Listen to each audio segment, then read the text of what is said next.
বছৰৰ অন্তিমটো চন্দ্ৰগ্ৰহণ মাজত মাত্ৰ আৰু কেইটামান ক্ষণ বাকী 9:57 পৰাই আৰম্ভ হ'ব এই মহা চন্দ্ৰগ্ৰহণ। এই গ্ৰহণ শেষ হ'ব মধ্যৰাতি 1:26।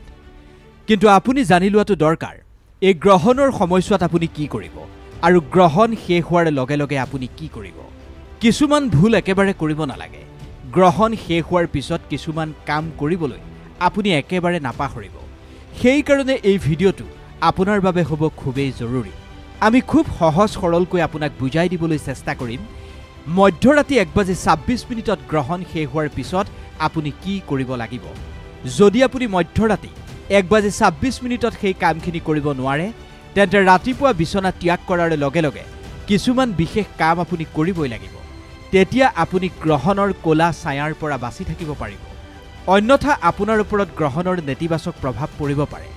কেৱল মানৱ জীৱনৰ ওপৰতেই নহয়, এই প্ৰকৃতিৰ ওপৰতেই গ্ৰহণৰ প্ৰভাৱ পৰে। ইয়াত থকা প্ৰতি জীৱকুল এই গ্ৰহণৰ প্ৰভাৱত প্ৰভাৱিত হয়। সেইকাৰণে এই ভিডিঅ'টো সকলোৰে বাবে অতি জৰুৰী। নমস্কাৰ, মই কৃষ্ণ ভূঞা। আপুনি চাই আছে B positive and always B positive. ধৰ্মীয় বিশ্বাস অনুসৰি গ্ৰহণকালত কিছুমান সাৱধানতা অৱলম্বন কৰাটো দৰকাৰ। এই গ্ৰহণ যেতিয়া লাগিব অৰ্থাৎ 9:57 পৰা 1:26 যেতিয়া গ্ৰহণ লাগিব, এই সমগ্ৰ 3.5 ঘণ্টা সময় জুৰি আপুনি কি কৰিব সেই বিষয়ে বিশেষভাৱে আপুনি মন কৰক। এই চন্দ্ৰগ্ৰহণৰ বিশেষ ধৰ্মীয় মহত্ব আছে। প্ৰতিটো গ্ৰহণৰ ধৰ্মীয় মহত্ব আছে। সেইফালৰ পৰা গ্ৰহণৰ সময়ছোৱাত কিছুমান বিশেষ কথা বতৰাৰ প্ৰতি আপুনি মনোযোগ দিয়াটো দৰকাৰ। নহ'লে গ্ৰহণৰ নেতিবাচক প্ৰভাৱৰ আপুনি সন্মুখীন হ'ব পাৰে। আহক জানি লওঁ গ্ৰহণৰ সময়ত আপুনি কি কৰিব আৰু গ্ৰহণৰ পিছত আপুনি কি কৰা উচিত হ'ব। ধৰ্মীয় মান্যতা অনুসৰি যেতিয়া চন্দ্ৰগ্ৰহণ আৰম্ভ হ'ব সেই সময়ত স্নান, দান, জপ, তপ, পূজা পাঠ, হৱন আদিৰ দৰে কোনো শুভ কাৰ্য আপুনি কৰিব নোৱাৰিব। গ্ৰহণ আৰম্ভ হোৱাৰ পূৰ্বেই আপুনি অন্নমুঠি গ্ৰহণ কৰি ল'ব। গ্ৰহণ আৰম্ভ হোৱাৰ পূৰ্বে আপুনি সামৰ্থ্য অনুসৰি অন্ন, জল, চাউল আদি একগোট কৰি সংকল্প ল'ব। ইয়াৰ পিছত যেতিয়া গ্ৰহণ শেষ হ'ব অৰ্থাৎ মধ্যৰাতি 1:26 গ্ৰহণ যেতিয়া শেষ হ'ব 8 ছেপ্টেম্বৰ পৰিব। সেই শেষ হোৱাৰ লগে লগে যদি আপুনি কৰিব পাৰে তেতিয়াতো খুবেই ভাল।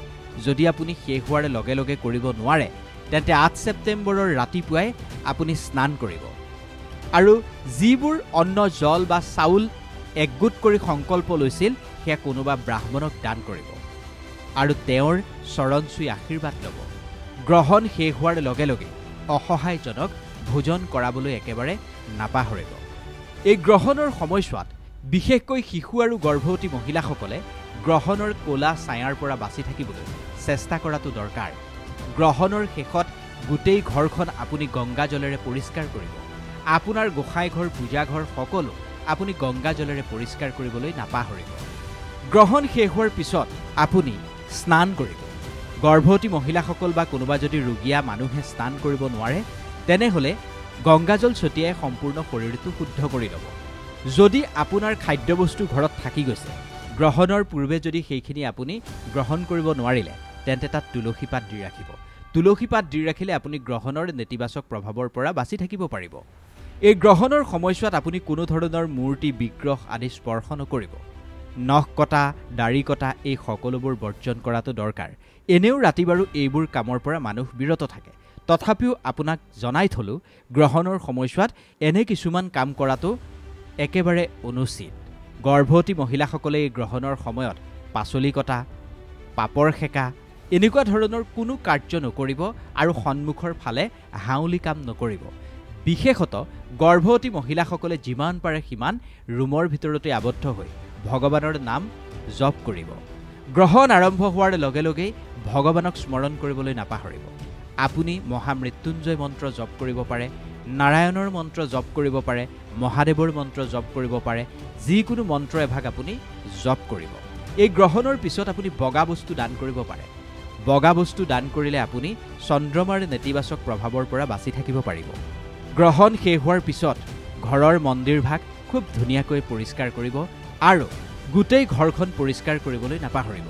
মই পুনৰ কৈছোঁ এই গ্ৰহণৰ সময়ছোৱাত যদি কিবা খাদ্যবস্তু আছে বা অন্য কিবা পবিত্ৰ বস্তু আছে তাত তুলসী পাত দি ৰাখিব যাতে সেই বস্তুৰ ওপৰত চন্দ্ৰগ্ৰহণৰ নেতিবাচক প্ৰভাৱ নপৰে চন্দ্ৰমাৰ যি মন্ত্ৰ আছে সেই মন্ত্ৰ আপুনি জপ কৰিব পাৰে এই গ্ৰহণৰ সময়ছোৱাত নহলে ওম নমঃ শিৱায় 108 বাৰ জপ কৰিব নহলে ওম নমঃ ভগৱতে বাসুদেৱায় এই মন্ত্ৰও আপুনি 108 বাৰ জপ কৰিব পাৰে পুনৰবাৰ কৈছোঁ গ্ৰহণৰ পিছত আপুনি যিবোৰ বগা বস্তু চাউল চেনি দৈ গাখীৰ এনেকুৱা ধৰণৰ বগা বস্তু দান কৰিব বগা মিঠাই আপুনি দান কৰিব পাৰে গৰ্ভৱতী মহিলাসকলে এই গ্ৰহণৰ সময়ছোৱাত ধাতুৰ বস্তু পৰিধান নকৰিব ধাতুৰ বস্তু এই গ্ৰহণৰ সময়ছোৱাত আপুনি আপোনাৰ পৰা আঁতৰাই ৰাখক গ্ৰহণৰ পিছতে আপুনি এই কামখিনি কৰিলে চন্দ্ৰগ্ৰহণৰ নেতিবাচক প্ৰভাৱৰ পৰা যুগ যুগলৈ আপুনি বাচি থাকিব পাৰিব আমি আশা কৰিম এই গ্ৰহণৰ পিছত আপুনি এই কামখিনি নিশ্চিতভাৱে কৰক আৰু চন্দ্ৰগ্ৰহণৰ কোলা ছায়াৰ পৰা আপুনি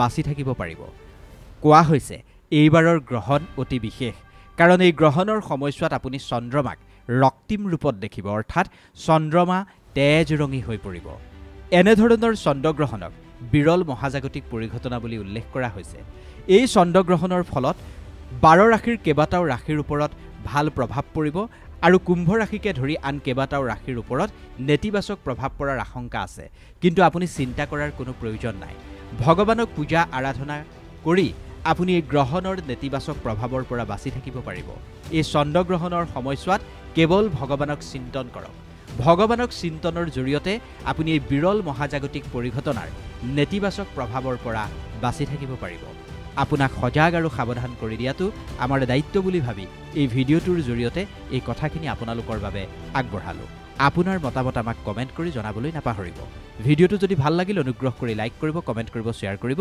আৰু চেনেলটো ছাবস্ক্ৰাইব কৰি দিবলৈ নাপাহৰিব ধন্যবাদ